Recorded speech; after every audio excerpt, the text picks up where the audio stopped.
She slept a long time, and when she awakened, Mrs. Medlock had bought a lunch basket at one of the stations, and they had some chicken and cold beef and bread and butter and some hot tea.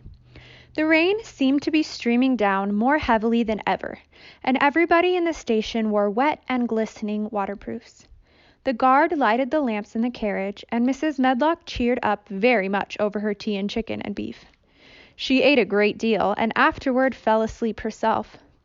And Mary sat and stared at her, and watched her fine bonnet slip on one side until she herself fell asleep once more in the corner of the carriage, lulled by the splashing of the rain against the windows.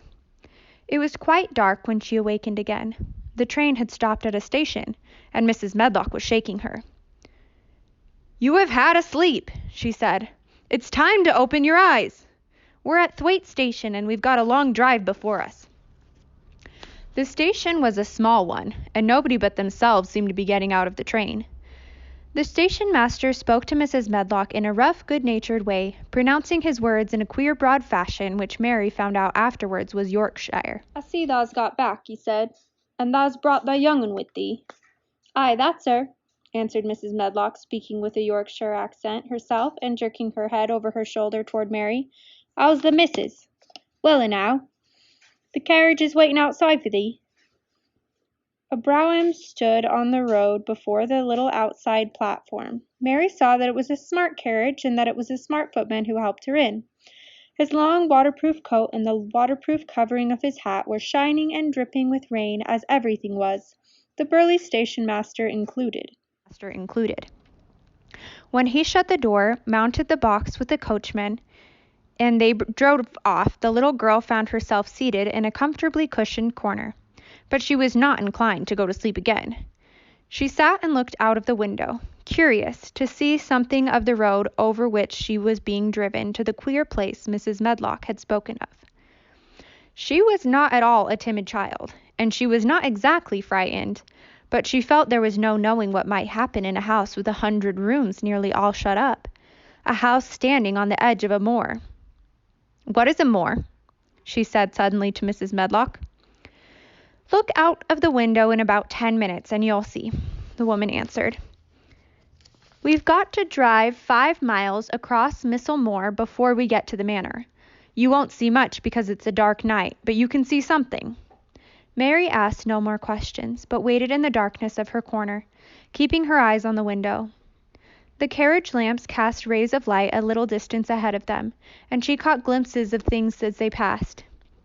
After they left the station, they had driven through a tiny village, and she had seen whitewashed cottages and the lights of a public house.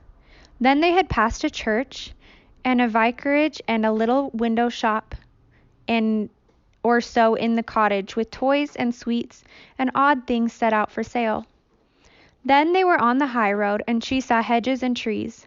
After that there seemed nothing different for a long time, or at least it seemed a long time to her. At last the horses began to go more slowly, as if they were climbing uphill, and presently there seemed to be no more hedges, and no more trees. She could see nothing, in fact, but a dense darkness on either side. She leaned forward and pressed her face against the window just as the carriage gave a big jolt. We're on the moor sure enough," said Mrs. Medlock. The carriage lamp shed a yellow light on a rough-looking road, which seemed to be cut through bushes and low-growing things, which ended in the great expanse of dark apparently spread out before and around them. A wind was rising and making a singular, wild, low, rushing sound. It's not the sea, is it?" said Mary, looking around at her companion. "No, not it," answered Mrs. Medlock.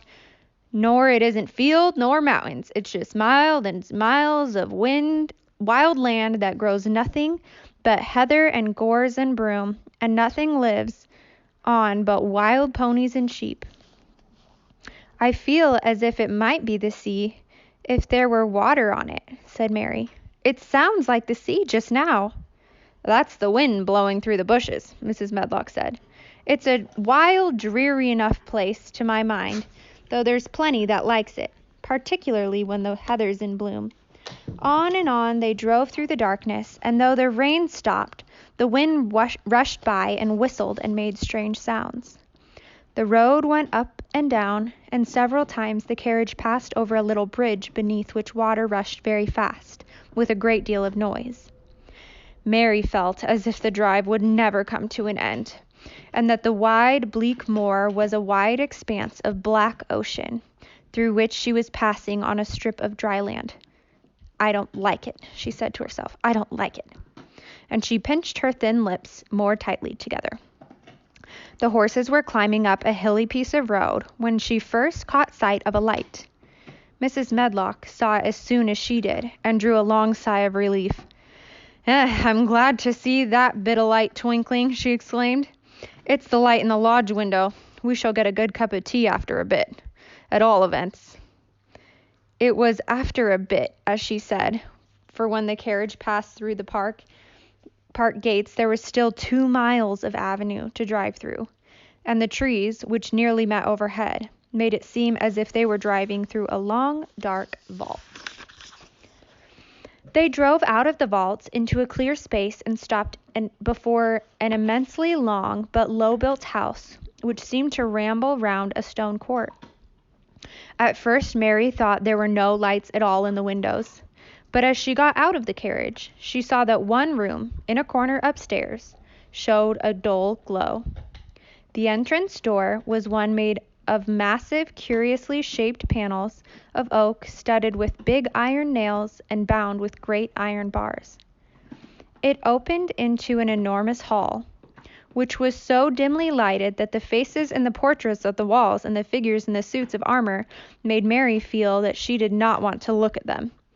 She stood on the stone floor.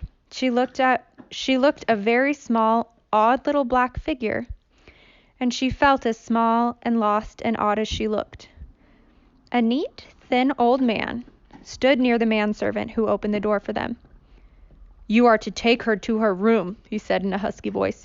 "He doesn't want to see her. He's going to London in the morning." "Very well, Mr. Pitcher," Mrs. Medlock answered. "So long as I know what's expected of me, I can manage." "What's expected of you, Mrs. Medlock," Mr. Pitcher said, "is that you make sure he's not disturbed, and that he doesn't see what he doesn't want to see." And then Mary Lennox was led up a broad staircase, and down a long corridor, and up a short flight of steps, and through another corridor, and another, until a door opened in a wall, and she found herself in a room with a fire in it, and supper on a table. Mrs. Medlock said unceremoniously, "Well, here you are. This room and the next are where you'll live, and you must keep to them. Don't you forget that." It was in this way Mistress Mary arrived at Misselthwaite Manor, and she had perhaps never felt quite so contrary in all her life.